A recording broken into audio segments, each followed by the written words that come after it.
am na yeneen xeetu mbindeef yu fi jaar avant nit c'est vrai yu niroog nit te du ñu nit am na yeneen xeetu mbindeef yu ñu xam ak yu ñu xamul ba léegi découvrir guñ li fi mas a jaar lépp ci ay créatures ak ay mbindeef xamuñu nu mu toll. yàlla nee na bind naa lu ngeen xamul. lu dul jeex. yaxluqu maa laa ta'lamuun. lu bare luñ dul xam jamais am na ci loo xamante ni si bàyyiwuñu ay traces te mënuñu ko xam bàyyiwuñu ay traces biologiques. comme les djinns. waaw ce qu'elle ne comprend pas c'est ça benn détail bu ndaw la boo xam ni dafay sonal les scientifiques parce qu'ils cherchent toujours des traces biologiques. ci benn existence benn être bu mën a doon. alors que les djinns duñ bàyyi ay traces biologiques parce que jinne bu deewee dafay décomposé wu lépp nekkaat liquide benn tax benn niin moo fay des. du bàyyi trace. yaxi jinne mosoo koo gis ñu ne kii yaxi jinne. waaw loolu de waaw. mosoo koo dégg. mosuma ko dégg de mosuma ko gis itam. doo gis fenn ñu ne bàmmeelu jinne la fii jinne lañ fi suul jinne bu deewee kenn du ko suul dañ koy teg fenn mu décomposé wu en quelques minutes mu décomposé c'est comme glace boo teg fenn. muy seey ba nekk ndox ba disparaître nga gis tooy bi nga xam ne fii glace fi nekkoon jinne noonu la mel niin moo fay des. parce que bindee wuñ ko matière solide mais matière gazeuse lañ ko bindee. est-ce que. jinde ñun dañoo bindee matière solide ban. waaw xal insaan min salsaalin min hamaa'in masnuun. kon ñun ban la ñu bindee bu nit. mais jinde nag xal jaana min maarijin.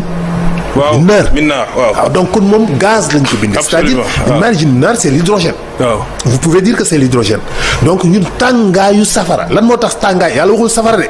tàngaayu safara la wax ci laa bind jinne tàngaay bi la chaleur c'est l'hydrogène en fusion bu la neexee donc c'est des particules de gaz c'est des molécules de gaz moom moo composé moo tax jinne am capacité wu mën a évaporer mën a disparaître mën a seey mën a jaar ci ay colistrat mën a dem absolument moo tax bu dee noonu lay décomposé wu parce que du matière solide matière gazeuse la tey nag ni ma ubbee xam naa jaaxal na leen ki ma dalal moo ko waral ak ki ñu war a waxtaanee parce que ki ñu war a waxtaanee moo nekk au centre de tout ki ñu war a waxtaanee moo waral lépp ki ñu war a waxtaanee mooy le représentant de Dieu sur terre parce que moom la yàlla waxoon ne inni jaa'ilun fil ardi xalifa kon tey nit la ñu war a waxtaanee kan muy nit avant nit lan moo fi amoon ki ma dalal nag mën cee wax mën cee yaatal mën leen ci indi loo xam ne lu kenn dul dindi la muy professeur El Hadj Madiama Fall professeur maa ngi lay nuyu di la ziar te di la dalal ci télévision Futurs Médias ci émission nekkin.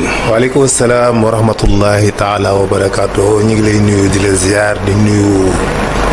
téléspectateurs ak internautes yi sur émission nekkin n'est-ce pas di nuyu sénégalais yi ñuy suivre yëpp partout dans le monde di leen wax ni asalaamaaleykum wa rahmatullahi taala wa barakatu jërëjëf professeur tey fi ma bëgg a ubbee parce que am na question sax boo xam ne moom la war a jiital mais dafa am lu ma bëgg a ubbee ñu évacuer question boobu dafa am ñett yoo xam ni dama ci ne di ci liggéey di ci xalaat mooy la différence entre xel xol ak ruux moo ñu ci doon dikkal lan nga ñu ciy indil waaw xel composant wu ñett yooyu la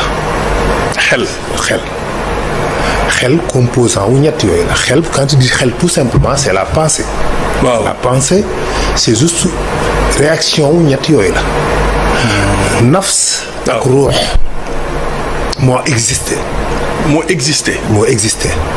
xol existé wul en quelque sorte c'est juste le témoin de ces deux xol mooy fi ñaar yooyu di manifester woo seen divergence seeni sentiment seeni ressent seen connaissance lépp ruux ak nafs ñi ngi manifester seeni sensation ci xol donc xol dafa nekk benn genre réceptacle benn genre encore témoin boo xamante ni si fa la nit di manifester léppam xol ci xol xolay bëgg non ruux ak nafs mooy bëgg xol boo ko débranché woon teg ko fële jël beneen xol montel la ko li nga bëggoon ngay bëgg ñi nga bëggoon ngay bëgg du changer parce que bu ñu dindi woon sa xol tegal la ko fële jël xolu beneen waaye montel la ko greffé le cœur doo bëgg li waajooju bëggoon mais li nga bëggoon ngay bëgg sa doom yi nga bëggoon ñoom ngay continuer di leen bëgg sa jabar bi nga bëggoon moom ngay bëgg kon xol du bëgg non du xol bi nii morceau de chair boobu la quoi mais seen nafs la ak ruux mais seulement foofu la ñuy manifester seen réaction moo tax foofu nga koy yëgee moo tax ci sa xol ngay bëggee sa jabar sa xol ngay bëggee yàlla te ñaar yooyu warul ànd. waaw pourtant yaa ngi bëgg yàlla ci sa xol yaa ngi bëgg sa jabar yaa ngi bëgg sa doom yaa ngi bëgg alal lépp ci sa xol. lu mën a expliquer loolu. très bien parce que nit en réalité ñaari énergie yooyu rek la c'est des énergies on peut pas parler de ruux ak nafs parce que mënoo ko expliquer ni molécule telle la wala si c'est biologique nga ni wala particule telle la wala nangam on ne peut pas l'expliquer. waaye saa lu ñu ko ne ruux wala ruux min amri rabbi. min amri rabbi ça veut dire tout simplement. absolument mooy mënoo ko quantifier mënoo koo démontrer scientifiquement ni ruux lan la. mais tu peux dire tout simplement énergie la. énergie boobu nag mooy li nga xam ni mooy la connaissance moom mooy le vivant ruux bi mooy partie bi nga xam ne mooy le vivant réellement le vrai vie.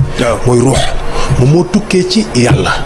mais lu neutre la te moom moo mën a xam yàlla indi ñu beneen ruux bu la neexee nga tuddee ko noonu. wala beneen énergie enveloppé ko ruux bu tudd nafs boobu moo lay permettre nga mën a bëgg àddina mën a bëgg sa jabar mën a bëgg sa doom mën a bëgg oto mën a bëgg ay kër ay tool ay nag maanaam koom-koomu àdduna bànneexu àdduna plaisiru bakkan moo tax ñuy wax plaisiru bakkan parce que plaisiru bakkan mooy plaisiru nafs waaye plaisiru yàlla du plaisiru bakkan xam nga bànneexu bëgg yàlla du bànneexu bëgg bakkan. waaw bànneex bi ngay am ci bëgg yàlla bokkut ak bànneex bi ngay am ci say tool ak ci say nag. donc c'est différent. li plaisiru nafs la li plaisiru ruux la donc plaisiru ruux nag mënul bànneexoo yooyu moom mënul am ay tool ak ay kër ak ay doom ak ay oto yooyu moom mënu ci am plaisir ruux parce que xamu ko daf ko ignorer totalement. lu ko jox plaisir. moom leeru yàlla. alaa bi zikrillahi tatma'innul qulub loolu benn partie la ci rek. waaw benn partie la ci c'est beaucoup plus voilà c'est beaucoup plus vaste que ça. ruux boo gisee malaaka mënul bëgg yi nga bëgg xamul luy plaisiru doom ak ay tool ak ay nag ak ay oto ak ay kër ak ay avion xaalis moom xamul loolu parce que amul nafs tout simplement moom ruux kese la. mais boo gisee rab ñuy wax ni rab maanaam xamul passion bu bëgg yàlla lu ay exception parfois yu yàlla def.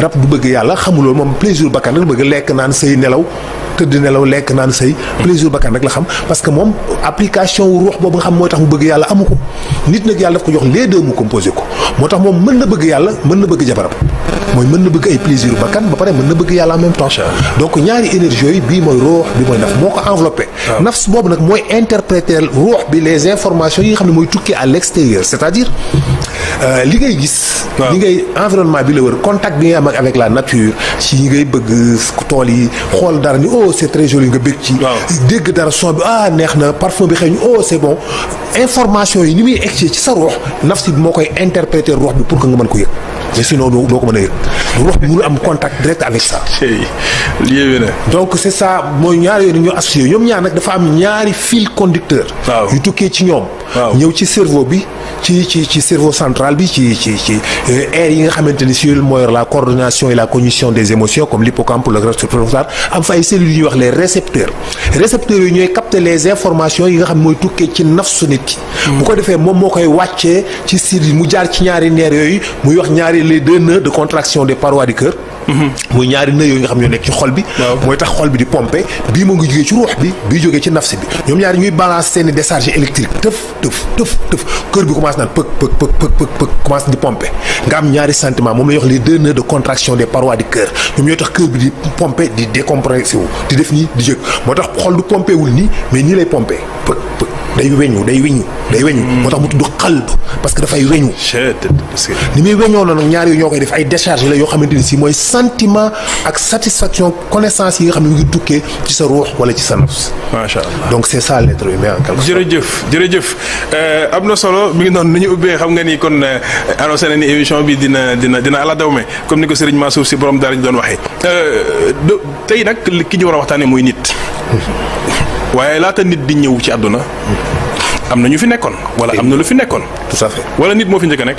non nit yi bërki démb la fi ñëw démb. démb la fi ñëw. waaye démb. am na lu ko jiitu. su fekkoon ne tey jii dama naan la 1 an la. waaw dama la nit mi ngi ñëw yaa juste une seconde.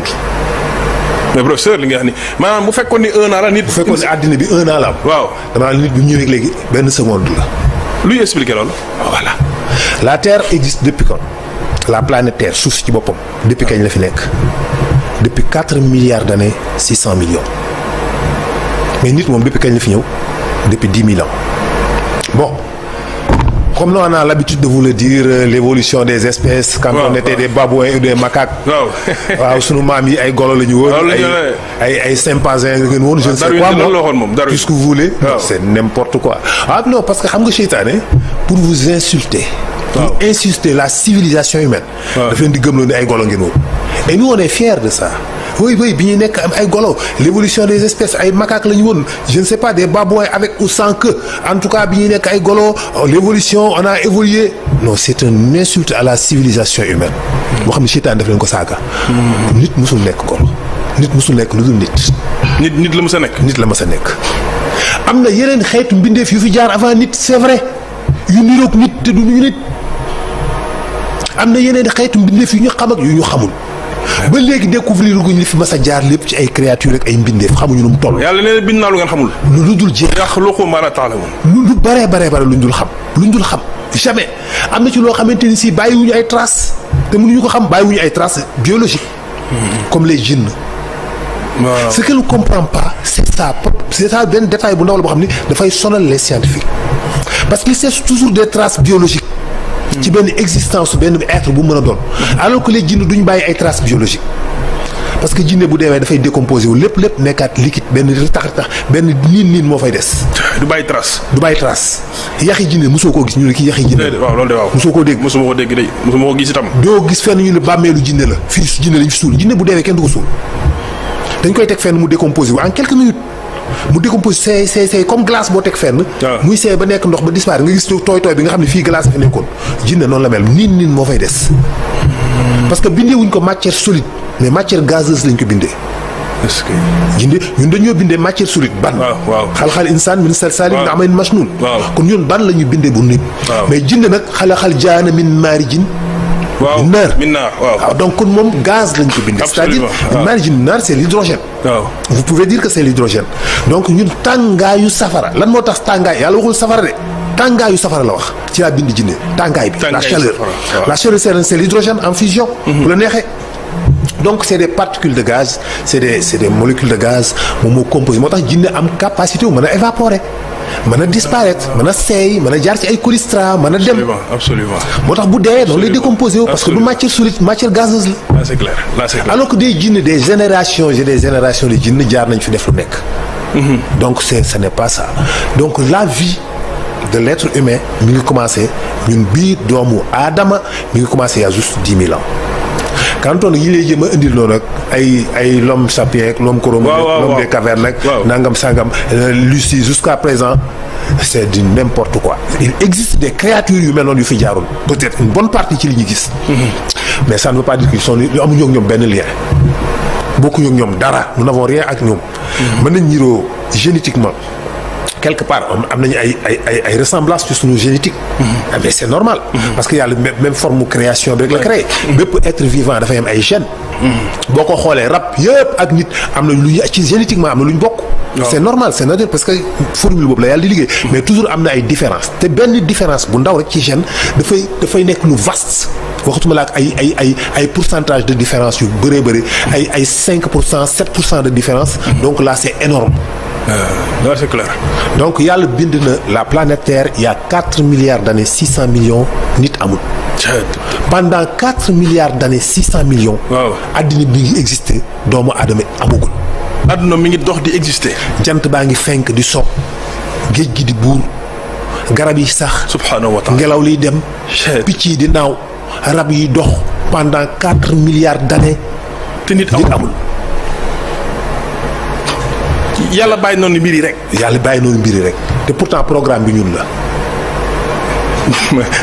mais professeur li nga xam ne dafa kawe maanaam 4 milliards d'années. tout à fait loolu lépp am nit amul te pourtant finalité bi pour ñun la. pour ñun la parce que yàlla amul ci moom lu rëy lu yàgg amul lu rëy ci moom amul lu yàgg ci moom amul lu gaaw ci moom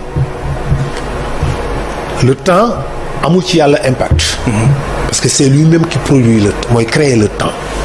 c'est lui qui fait écouler le temps si vraiment cet écoulement existe. comme on a l'habitude de le dire que le temps ne s'écoule pas. Oui. Bah ça c'est autre chose. waaw l'écoulement du temps est une illusion. illusion la. mais d'après beaucoup de scientifiques en tout cas. le temps il y a un flux de présent. il y a qu'un flux de présent. un flux de présent veut dire. que le passé mi ngi fa toujours. waaw le futur mi ngi sunu kanam. waaw mais il y a un flux de présent rien ne se crée comme on dit rien ne se crée rien ne se perd mais le temps aussi li nga dundoon passé ko nekkul dafa fi jógee mais mi ngi fi mais yaa ko romb c'est-à-dire dafa mel ni Einstein daf ni dafa mel ni nga yëg si benn train. waaw.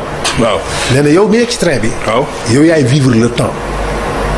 yow yaay parcourir le temps. mais ce n'est pas le temps moom moo lay parcourir. yow mii ci train bi. waaw yow yaay parcourir le temps. mais c'est pas le temps. c'est pas le temps elle-même. waaw yow yaa ngi jógee départ Dakar. waaw train bi départ. waaw nga toog ci biir train bi toll nga Dakar di gis kër yi Dakar di dund Dakar. waaw ba si ak ngeen génn Dakar jeex ngeen dugg Thiès. waaw léegi Dakar jógewu fa ma nga fa toujours ah. waaw Dakar a nga fa de. ma nga fa ba léegi. waaw déedéet mais yow yaa fa nekkatul yow léegi Dakar c'est du passé ci yow. mais passé wul. tu comprends maintenant. waaw maa ngi léegi Thiès nga toll. waaw bi nga ñëwee ba Thiès ngay dund Thiès ba tolloog Thiès ba génn Thiès après Thiès nekk du passé. waaye ci fa ngay bàyyi Thiès moom. voilà mais Saint-Louis c'est le futur. et nga góob fa yaa ngi dem. absolument. donc le futur est déjà là-bas. waaw le passé reste toujours là où il était. c'est pourquoi on parle de flux de présent. Donc il y a un présent comme ça mais le temps ne s'écoule pas donc elle est relatif l'écoulement du temps est une illusion. d'après Thibault d'abord kon gars yi li ñuy wax temps ak espace. am na benn bindkat bi doon xam ne au temps suspend ton vol.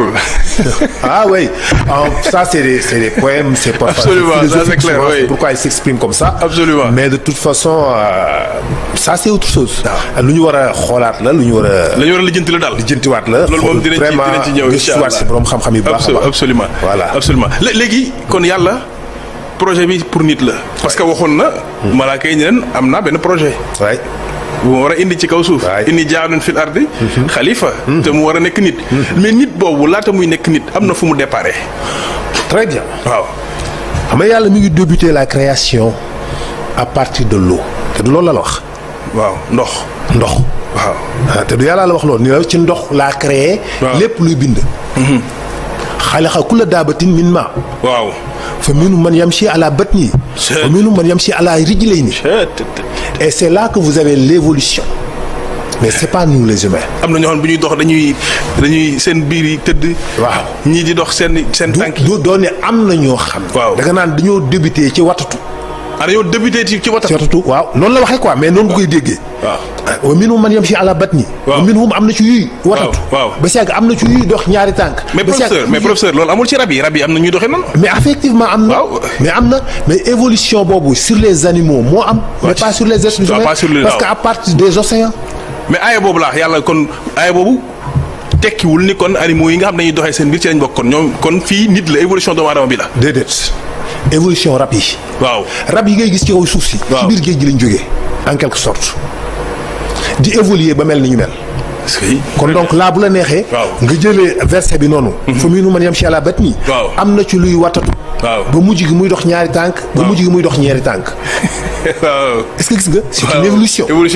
Voilà donc parce que les premiers animaux yi nga xam ñoo njëkk a dund sur la terre ci biir géej gi lañ génne dans les océans parce que yàlla ci ndox la wax ne la fa la ko defaree te yàlla moo la ko wax.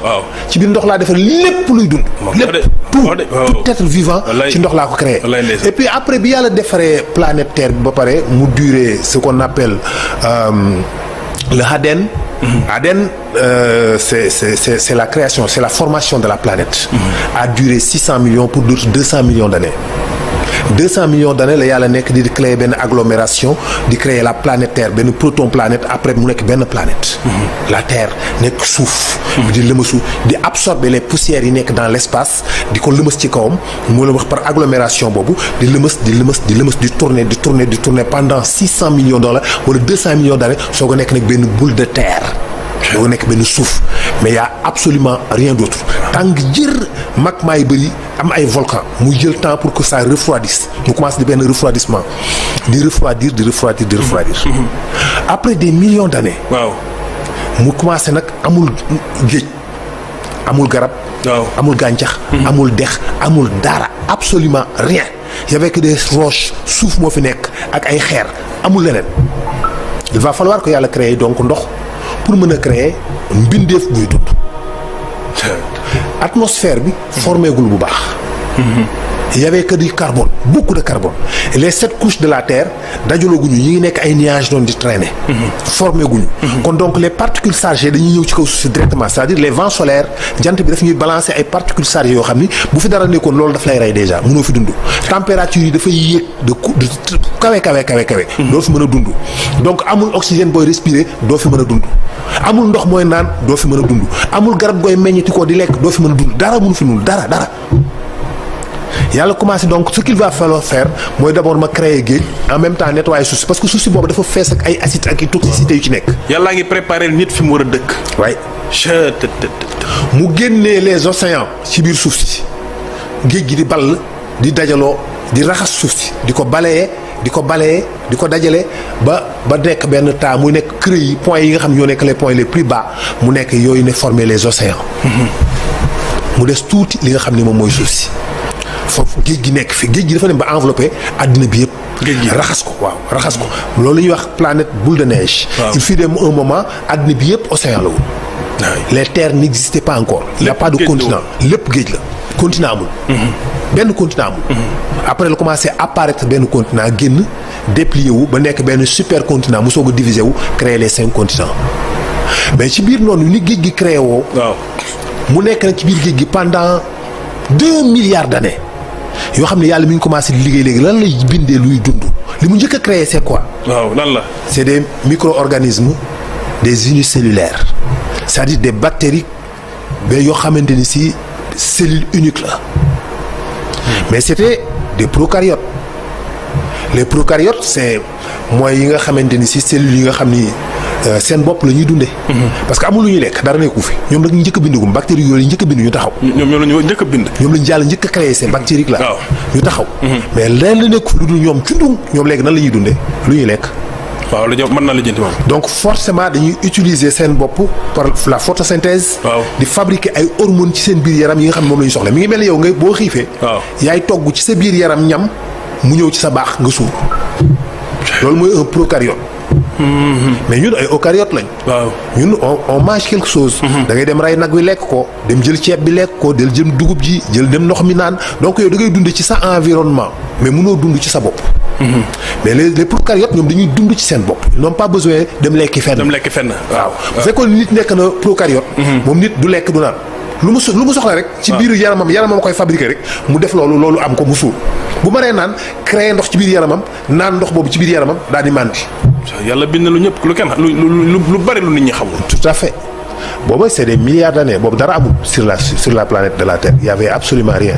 Les procaryotes commencé di développer. waaw puis ñu créer ce qu'on appelle les pluricellulaires c'est-à-dire kii yooyu bactéries yu commencé di rassembler wu di former ay tas ay groupes ay masses les pluricellulaires les amas cellulaires. waaw mu dem ba si mu créer les l'algue bleue vert. C'est ce qu'on appelle les cyanobactéries donc ça va créer benn chaîne de bactéries ce qu'on appelle les cyanobactéries yooyu nag à partir de ces cyanobactéries la yàlla commencé nag créer ce qu'on appelle la végétation. waaye ñax parce que àll bi ba léegi suuf si amagul dara. yàlla nga ci processus bi rek. ci procédure processus parce que nit moo war a ñëw daal. nit moo war a ñëw mu koy waajal. waaw mu koy waajal moo fonk doomu aadama. waaw moo tax nit ëpp naa xeeb daal. bi mu defee loolu ba fa dem quelques milliards d'années. après yàlla tukkal àddina boobu. mu nekk première extinction de masse. boobu daf ko tukkal. moo loolu l'ordovicienne mu rey yëpp par asphyxie parce que amatuñu woon oxygène moom ne problème oxygène la ñu am ñu dee. yàlla jël ci seen i base. waaw ci seen microbes yi ñu bàyyi bactéries yi ñu bàyyi commencé waat beneen création bu bees xam nga y avait ce qu'on appelle loolu mooy le protérozoïque. waaw après mu ñëw le paléozoïque. après mu ñëw la mésozoïque. c'est des étapes. waaw de changement yi nga xam ne le vivant dafay commencer di jël yeneen forme. yàlla créé ce qu'on appelle les astropodes. Les astropodes c'est des mollusques. Des sortes de mollusques yoo xam ne dafay mel ni ay mooy ancêtre wu sauterelles yi. coxalaan comment dirais-je jiit. yi nga xam ne mbindeef yi nga xam ni seen squelette mooy féete kaw seen chair comprendre nga li may wax. waaw comme yéet. waaw xam naa ne. voilà xam nga yax bi moo féete kaw waaw mooy féete kaw seen chair. mooy seen chair waaw absolument. coxalaan le crabe. yax bi moo féete kaw. absolument. jiit yax bi moo féete kaw. n'est-ce pas. ak yeneen yu bëree. loolu yooyu nag li ko créé mooy les astropodes moom mooy mollusques yooyu ñoom ñoo créé ces créatures là. ñoom ñooy évoluer ñu dem après plusieurs millions d'années yàlla xëy supprimer yooyu yëpp rey leen. reyaat ñooñu ñëpp. mu nekk après l'ordovicienne le premier yëpp. mu commencé waat beneen création bi mu nekkaat beneen extinction de masse une grande crise biologique parce que yàlla tukkal na àddina bi 5 fois. tukkal na àddina juróomi yoon. rey li fi nekkoon lépp reprendre beneen création bu bees jëlaat base yooyu éléments yooyu ñu bàyyi ñu décomposer mu mel luy fumer suuf si subhanahu wa taala. mu mel ne luy créer benn fumée ci suuf si parce que suuf si dafa pauvre. amul dara amul benn ay éléments yi nga xam ne mooy tax mu mën a produire de la végétation. donc les cyanobactéries bi ñu génnee dans les océans commencé wow décomposé wu bàyyi bactéries yooyu parce qu'on les considère comme des botaniques. waaw mais pour les botaniques ñoom les cyanobactéries l'algue bleu vert c'est pas de la botanique. ñoom pour ñoom voilà ils le considèrent pas comme de la botanique en tout cas mais mën nga ni c'est l'ancêtre de la botanique. l'ère des carbonifères ku bëgg a commencé. yàlla commencé jël yooyu particules yooyu chargé ko léegi atmosphère bi jaww ji. mi ngi commencé di defaru. jaww ji nga commencé di defaru. di rassembler les 7 couches de cieux. fa xadaahunna sabha samaawaati. est-ce que. fa awhaa fi kulli samaa'in. wallaahi amraha. wallaahi ndeysaan. fa xadaahunna mu def ko. subhaanahu wa taala. fekk boobu wa hiya duxaanun. fekk boobu dafa nekkoon saxaar. waaw fumée. nee na waaw fumée la woon. waaw mu ne fa xadaahunna ma soog ko transformé. te effectivement noonu la demee ces gaz là dañu dispersé woon tiim la planète Terre. te ci Alxuraan am na saar bu tudd surtout duxaan. yàlla daf ko indi clairement scientifiquement dafay da ngay defe ne. maanaam ab scientifique moo bind Alxuraan. maanaam boo ko doon xool da nga naan kii scientifique yi seen bopp ñoom ñoo bind Alxuraan ji loolu ngay wax kon. wallaay ndeysaan. moo tax léeg-léeg damay faral di wax ma ni leen. heureusement ba nga xam ne ñi xam science. ñi xam yëpp scientifique ñi xam yëpp ñu jàngale science. c'est pas des musulmans heureusement. parce que bu fekkoon ni c'est des musulmans. kon damay douter man. kon dama naan est-ce que nekkul musulmans yi dañoo bëgg a dëggal seen alxuraan bi moo tax ñuy wax lii ñuy wax ci science. est-ce que comprendre nga li ma wax. bu baax sax heureusement. waaw ñoom bu doon musulmans yi ñoo ko bind. kon dama naan non j'y crois pas. ñoom dañoo bëgg a dëggal seen alxuraan bi. dañoo bëgg a dëggal seen alxuraan bi rek. moo tax ñuy bind li ñuy bind. mais le problème mooy que ñiy bañ alxuraan ñoom ñoo ko bind. te fekk na loolu mooy li alxuraan jàngale ak lu gën a profond lu ñu xamagul ñoom. lu xamagul wallaahi. lu gën a profond loo xam ni xamaguñ ko ñoom am na ci ay détails am naa ci ay théories ci points yu bëri yoo xam détails yoo xam ne jusqu'à présent les scientifiques considéré wuñ ko. et moi personnellement je pense que c'est comme ça. te ci alxuraan laa ko basé. wallaahi. mais loolu beneen jamono dinañ si mës a ñëw. démontrer ko. l'obscurité parce que par exemple l'obscurité pour les scientifiques. n'a pas de masse n'existe pas n'a pas y a rien quoi. c'est l'obscurité. alors en dehors de l'univers il y a autre chose qui n'est ni obscurité ni la clarté. en dehors de l'univers. waaye forcément. du obscurité du clarté. du clarté lu lëndëm du guddi du bëccëg. la doon. on ne sait pas encore. c'est ça le problème. c'est ça le problème. Si l'univers est fini. et je pense que l'univers est fini. ce n'est pas un univers infini. donc il est fini quelque part am na fu mu yem. foo xam ne fa lay boo demee da ngay génn univers bi dugg ci beneen univers peut-être le multivers mën a ñëw dugg ci yeneen espace yi yàlla di tudd xudraak manzilaak yooyu la Seydi Hadji Malick dina relater ci xilaas. waaw espace yooyu. c'est en dehors de l'univers. c'est des espaces yoo xam ne mënuñu ko comprendre l'être humain mënu fa atteindre parce que ñun suñu univers bi nekk mënuñu ko percevoir pourcentage bu ndaw lañ ci gis. donc voilà ça c'est ça. léegi nag noonu à partir de là. yàlla commencé cette évolution. après les mollusques mu commencé ñëw les invertébrés ay mbindeef yoo xam ni comme ñi ngi dox amaguñu colonne vertébrale quand même mais ñi ngi nekk parce que yooyu yëpp c'est des invertébrés voilà ñu commencé di évoluer dans les océans. léegi nag algues bleues yooyu commencé propager particules yi ñu am ak mu dans ci kaw suuf si. les vents commencé di ko disperser di ko yóbbu suuf si. ngelaw yi.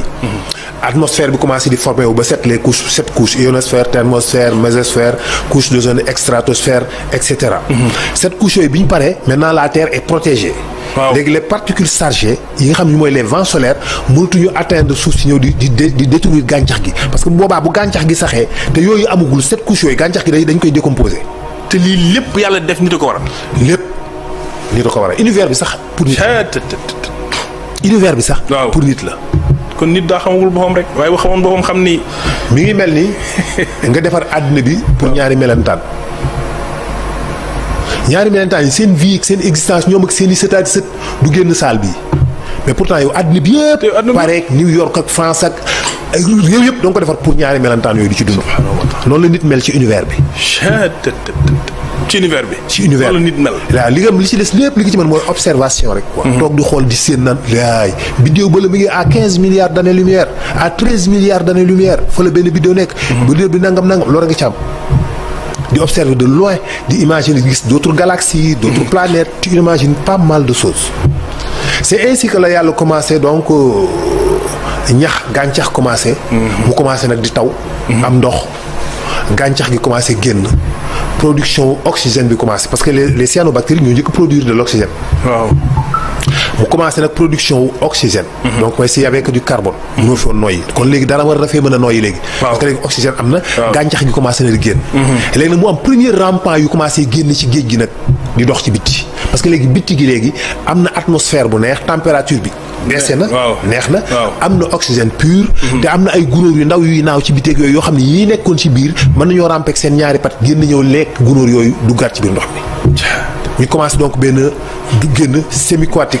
aquatique comment dirais-je loo xam ne day dund ci jéeri. di dund ci ndox. comme les reptiles quoi. absolument comme jessic yi. comme jessic comme ak lan bar. en tout cas c'est des reptiles. yoo xam ne yooyu commencé ñoom dañuy dugg ci ndox mi di génnaat di dem ci biti. comme monade yeeg yooyu. monade yi. donc voilà yooyu nag commencé nag di génn ndànk nag ñuy ramper les premières d'après li ñu gisagum. li ñu foog li ñu jàpp. ñoom les scientifiques ni mooy première rab bi njëkk a génn dans les océans. moom la ñu tuddee le Tiktaalik. le Tiktaalik benn jën la boo xam ne nageoires yi la utiliser nii teg ko nii comme ay pat mu nekk ñaari tànk mu koy teg di watatu di xëccu di watatu ñaari nageoires yi ba génn ci biti. moo tax yàlla fa minhum man yamshi ala batni wa minhum man yamshi ala rijlayni. aaya bi ñëw na waaw rijlayni. wa minhum après nag xam nga dinosaures yi deux tànk lañu yor. ñaari loxo yi day gàtt développé wul. boo seetloo dinosaures yi. deux pattes avant yi développé wul. mais boobu développement wu deux pattes avant yi mooy tàmbali. mais boobu ñaari pat yu gàtt la ñu am ñaari pat rek la ñu taxawee. après nag ñëw nag ci ñeenti tànk. ñëw ba évoluer donc évolution boobu foofu la ci doomu aadama loolu noonu la ko yàlla bindee ñu commencé végétation bi commencé génn gàncax gi commencé di jóg. oxygène bi commencé di am. ni mbindee fi commencé di rab yi commencé dund ci kaw suuf si di développé. picc yi commencé di ñëw jinax yi rongeurs yi ak les mammifères commencé fas yeeg. yooyu di évoluer di développé ce qu'on appelle le Jurassique. le Crétacé. mooy ère yooyu nga xamante ni si c'est aussi am na extinction de masse. dernière extinction de masse bi. moom mooy le Jurassique mooy la disparition des dinosaures. il y a 75 millions d'années. 75 millions d'années. waaye yàlla soog fi effacé yooyu indi fi yeneen mbindeef yu ñu xam ak yu ñu xamul. ba mu yàgg mu soog a indi beneen xeetu mbindeef bu ñuy wax jaan. donc kon daf ni foofu la wax ni la fa minhum man yamshi ala batni. kon mooy yi doon wattatu ci biir géej gi. di féey. mën nga koo considérer comme batni. li nga xam ne dafay féey. ak liy diree ko ci suuf sax bi ñooy am ni ñuy fonctionner dañuy déplacer wu seen corps. après nag rij lay ni soog a ñëw. mooy donc le Tiktaalik bi nga xam ne mooy moom lañ jàpp ne mooy premier rab bi nga xam ne moom lañ jàpp ne moo génnee dans les océans ñëw ci kaw suuf si. moom la ñuy wax le Tiktaalik donc moom ñaari patam ñaari nageoire am la utiliser di ko tirer wu. comme fa minhum man yamshi ala batni wa minhum man yamshi ala rijlayni. après nag les dinosaures soog a ñëw. boo xoolee ñu développé seen tànk kanam yi gàtt yu gudd yi si des gudd moom la ñu développé après soog a ñëw ñu newoon ñeenti tànk. il y a 75 millions d'années. 75 millions d'années. yàlla saw ñëw andi benn astéroïde bu ñëw dal sur la planète Terre créer benn genre tsunami créer benn chaleur benn température nga xam ne atmosphère bi àddina bi température dafa élevé ay plusieurs milliers de degrés boo xam ne dem na ay kilomètres ay centaines de kilomètres de rayon ba pare mu créer benn effet de souffle. comme bombe ni muy def. nga xam dafay raser lépp lu nekkoon ci kaw suuf si créer ay yeneen effet yu bare benn effet thermique benn effet de souffle. ak yooyu yëpp nag après créer ay poussières yoo xam ne dafa mëdd kii bi atmosphère bi jàllatul oxygène bi bareetul carbone bi bare mbindee fi nekk 95 wala plus wala 75% des êtres vivants yi fi nekkoon yëpp dee ba jeex tàkk. kon donc yàlla tukkal na àddina boobu. moom la ñuy wax l'ordovicienne mooy première kii bi après ñëw le Permien après ñëw le Triacé. le Crétacé. et le Jurassique. le Jurassique boobu nag mooy période boobu nga xam ne ci la dinosaures yi disparaître. yàlla nag effacé yooyu yëpp. commencé waat continuer addinaam bi. yeneen nouvelle génération di ñëw. mu créé yeneen xeetu mbindeef yu ñu xam ak yu ñu xamul. yu ñu découvrir ak yu ñu découvrir. comme ni mu ko waxee rek ba pare mu ñëw créé benn xeetu jinne génération jinne boobu. moo compliqué scientifique yi seen recherche mënuñ comprendre parce que jinne yooyu bàyyiwuñu ay traces biologiques. moo compliqué seen recherche. moo ko compliqué comme li nga wax sànq rek ci début bi ngeen ñoom bàyyiwuñu ay traces biologiques. xam nga tey jii bu ñu ñëwee gis les pyramides. ñëpp xam nañu c'est impossible. pyramides yi égyptiens yi tabax ko. danaa ko fi wax am ñu itam naan les panafricains là les kémites. nga xam ñoom il défend tout ce qui est Afrique non seen gis-gis loolu la seen vision pour ñoom tout c'est l'Afrique ñun on est les meilleurs je suis d'accord avec eux.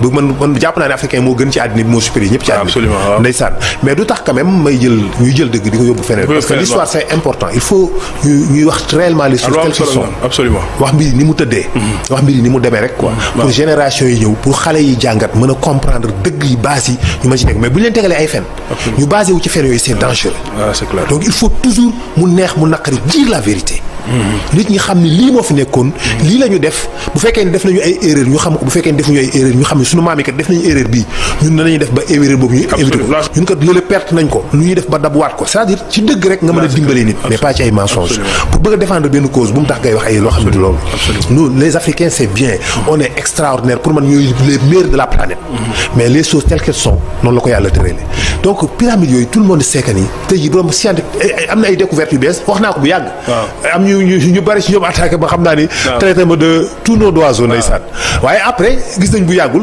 découverte yi ñu def ay sondes sismiques yoo xam ne gis nañ ne am na 2 kilomètres de profondeur pyramide yi am na ay formes spirales yu ci nekk yoo xam ne c'est prouvé ñëpp xam nañu c'est la vérité quoi mais de toujours dafa am ñuy nëbb dëgg googu bëgguñu mu feeñ donc ils ont su que les Égyptiens ne peuvent pas créer ça xam nañu yi am na yeneen complexe yu nekk ci pyramide bi yoo xam ne ñu ko comprendre ñen ñoo ko fi def waaw loolu dama ñu yoon ay marteau ki brin yoo ko fi def quoi donc jaan yooyu jinne yooyu doon fi dund bien avant Adama ñoo construire les pyramides waay mais léegi ñoom scientifique bu ñëwee comme mënuñu prouver loolu lan la ñuy wax c'est des extraterrestres ñoom dañu naan des extraterrestres ñoo ko fabriqué ça c'est clair xam nga li tax nag ñuy confondre jinne ak extraterrestre parce que jinne dafa am capacité voyager dans l'espace léegi ñoom bu ñu amee trace gis ni ñii dañuy bàyyi ay signes ak ay dessins ak ay affaires yu wane dañuy am ay suuf yu dem di ñëw dañuy voyager dans l'espace ñëw dañu naan kon ay extraterrestres la ñuy jógee ci beneen planète ñëw sur la planète Terre or que c'est pas des extraterrestres mais c'est des terriens mais qui sont capables de voyager dans l'espace